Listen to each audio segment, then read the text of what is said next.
Secretary of State of the United States. The Quad ministers had an opportunity to take a review of the progress of the Quad agenda and discussed regional and global developments concerning the Indo-Pacific. The meeting reaffirmed the Quad's commitment to a free and open Indo-Pacific and emphasized that the Quad continues to evolve as a practical and an action-oriented platform, delivering tangible benefits for the region. Discussions focused around 4 pillars of Quad cooperation. The first pillar is maritime and transnational security. 2, economic prosperity and security. 3, critical and emerging technologies. And 4, humanitarian assistance and disaster response. The ministers underscored the importance of maritime security and resilient sea lanes in the Indo-Pacific. The Quad has expanded its cooperation under the IPMDA, which is the Indo-Pacific Maritime Partnership for Maritime Domain Awareness, including efforts towards a comprehensive common operational picture across the Indo-Pacific. The Quad today launched the Indo-Pacific Maritime Surveillance Collaboration, the IPMSC. This is aimed to strengthen the coordination in maritime surveillance. IPMSC, with the integration of the latest technologies, will augment the IPMDA and enable sharing of real-time information and provide an enhanced picture of vessels. This effort will initially be focused on the Indian Ocean region.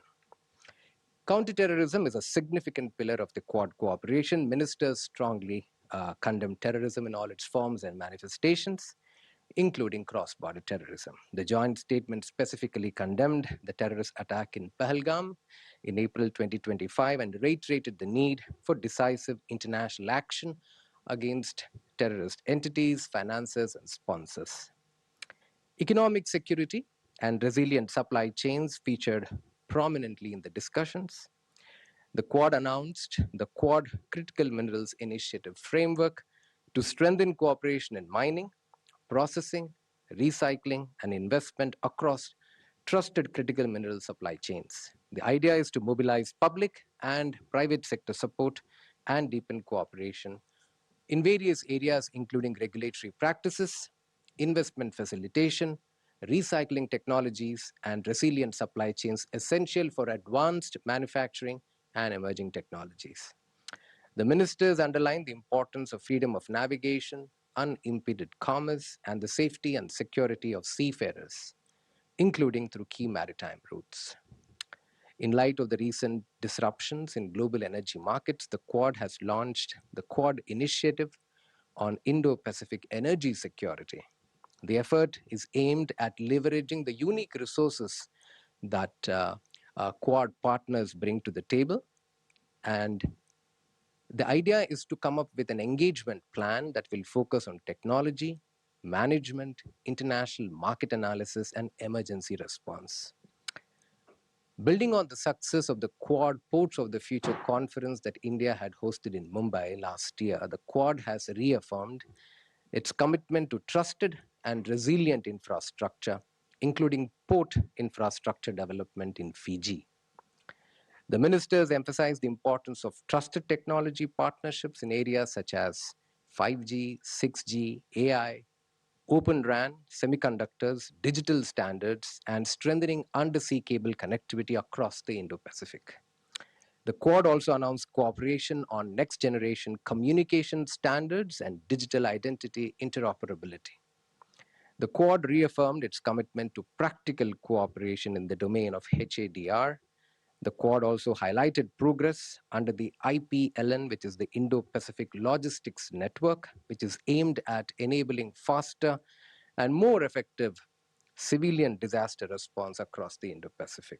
Overall, the foreign ministers' meeting has demonstrated the Quad's continued focus on practical cooperation and delivery-oriented initiatives that contribute to peace, stability, resilience, and prosperity of the Indo-Pacific. At the end of the meeting, Quad partners have adopted 4 documents: a joint statement, a fact sheet, a joint statement on the Indo-Pacific energy security, and the Quad Critical Minerals Initiative framework. All of these 4 documents are already uploaded on the MEA website. Thank you very much. Thank you. With that, we open the floor for questions. So we'll go from this side or from here, Akhilesh. So I'm Akhilesh Suman from DD News. Strait of Hormuz is one of the major problems of the world and specifically the Indo-Pacific country, Global South. So when the four foreign ministers met today, what was the orientation of the discussion and was there any joint action plan for reopening the Strait of Hormuz? We go second one. मैं Umashankar Singh independent journalist. अभी आपने बताया कि कैसे एक पहल की गई है सर्विलेंस को लेके जिसको कि ये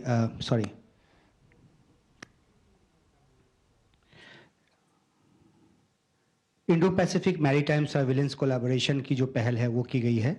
मेरा सवाल ये है कि ये क्या सर्विलेंस इसके ज़रिए किया जाएगा, क्योंकि हमें ये पता है कि नेटो जो है वो एक मिलिट्री ब्लॉक नहीं है और ये किसी एक देश के खिलाफ भी नहीं है।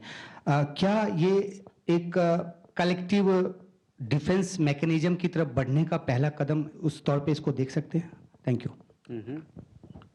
Kadambini, we'll come back. I'm Kadambini Sharma, independent journalist.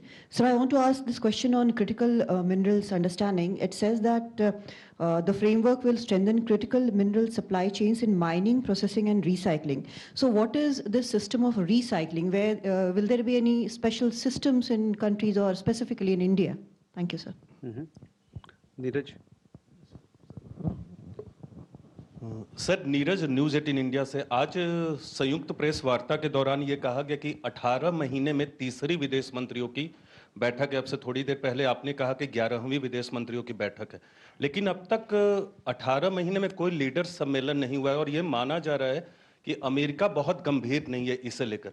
क्या इस बारे में कोई बातचीत हुई? साझा बयान में इस बात का जिक्र भी कर देता हूं, जिसमें कहा गया है कि आने वाले वक्त में क्वाड लीडर सम्मेलन होगा और अगला विदेश मंत्रियों का सम्मेलन होगा। ये सम्मेलन कहां होंगे? सर, कृष्णमोहन शर्मा, भारत एक्सप्रेस से। एक सवाल उठाया जा रहा है कि क्वाड की जो सम्मेलन हो रहा है इंडो पैसिफिक, लेकिन उसमें थर्ड पार्टी के बारे में चर्चा की जा रही है और थर्ड पार्टी का उसमें इन्वॉल्वमेंट नहीं है। मतलब वो चाइना का एक उस पर रिएक्शन आया है, तो उसमें ये माना जा रहा है कि मैरीटाइम सिक्योरिटी की बात करें या इंडो पैसिफिक की बात करें तो उसमें उसका क्या स्टैंड रहने वाला और हमारा क्या स्टैंड है। I think Nagaraj, we can take these questions and come back for more. You have an additionality, Huma? Okay, linked to his question. Please go ahead. Uma Shankar's question. So I'm Huma Siddiqui. Surveillance, huh? Surveillance. Yeah, the U.S. Secretary of State also mentioned something about a Coast Guard joint action. So if you can talk about that, and also you mentioned about the energy security. You talked about the Quad talking about energy security. If you can talk, give. We can take these questions. Okay. Thank you. I think if you look at the joint statement that has been released today, I think contextually speaking, we find ourselves at that moment wherein the international waters are increasingly getting closed, and that is impacting our overall energy security. Particularly not just India, but many countries across the Indo-Pacific. And I think all Quad partners agreed to this. And there was a long discussion on it as to what countries could do, how do we ensure affordable energy for example, for India, 1.4 billion people. What are we doing? How are we trying to diversify our sources from where we can obtain our energy? Similarly, Australia was sharing their experiences and Japan was sharing its experiences. Overall, I think the idea was how do we ensure that as Quad partners, we can work together to ensure freedom of navigation, unimpeded commerce, because the rights and the safety of our seafarers is also involved. And in the midst of many of these complex global situations that we see, it is the seafarers who keep getting impacted a lot. And Quad, if you look at the joint statement, there's a specific reference to this element also. So as the Quad ministers did deliberate on this for quite some time, and connected to this is the joint statement that we have specifically released on this occasion, which highlights as to how the Quad partners are spotlighting energy security. As I had said in my briefing note also, our attempt is to ensure that how do we leverage the unique resources and capabilities that the Quad partners can bring to bear, and prepare an engagement plan. This plan will focus on not just technology, management, policy, but also international market analysis, as well as emergency response. How can we respond to such emergency situations? What are the best practices? So I think the foreign minister spoke on this issue at quite a length, and it is on that basis that some of these documents have also been released. I would encourage you to kindly look at this joint statement. There's some very novel ideas that we have put forward. I have heard a question on the surveillance that we had earlier talked about. This is the the Indo-Pacific Maritime Surveillance Cooperation. This should not be surveillance. Should not be seen as militarization of the Quad. Neither is IPMDA, the Indo-Pacific Maritime Domain Awareness. The idea today is that the international waterways today are now getting clogged.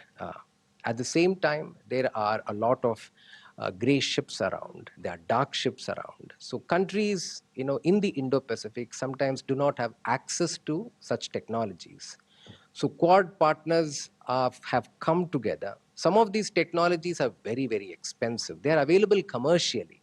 So what Quad partners are doing together is to somehow buy this. For example, we have the Indian Ocean region, the IOR, wherein we kind of get the data from the United States, and this data is then circulated to friendly countries who need such data for their own safety issues. So this is something that we have discussed within the Quad domain, that this IPMDA project has been going on for quite some time. It is not new. The additional layer that we have added through the IPMSC is to bring in more technology to bear. So IPMDA will top up with IPMSC, and this will enable us to provide real-time data to partners, particularly, and give them an enhanced picture of the kind of vessels that are operating in the waters. So that is the whole focus on the IPMSC. But we have seen a question on critical minerals and the focus on recycling. Today, the entire discussion around critical minerals, rare earths, etc., has taken immense traction. And the whole issue of how do you ensure supply chain resiliency, everybody seems to be asking the same question. But not everybody has the ability to process rare earths. So that has become a huge challenge, because not many countries have put resources into processing and extraction of some of these rare earth resources. And as we advance and focus more on new technologies, the demand for critical minerals is only going to rise. So how do you ensure that, for example, all of you are using smartphones, so the amount of critical minerals that could get into a smartphone is something that we need to think about. So as your automobiles are becoming extremely smart. If you look at an average automobile today, the dashboards are completely digital. All of them require rare earths. So as we keep growing and the societies and technology becomes more smarter, and in a country as large as India, you need access to critical minerals. So you are looking at the entire value chain of the critical minerals, including recycling, because end of the day, if you have the technology to extract critical minerals out of electronics that have been used but are going to be anyway disposed of, so that will be a huge game changer. And it is this area wherein we think that India can come together, because end of the day, recycling is not going to be an easy. You also need large quantities of products to extract your resources from. And I think the idea is to how do you bring private sector, public sector, Quad partners together and identify relevant projects which can really work for the Indo-Pacific. So that was the whole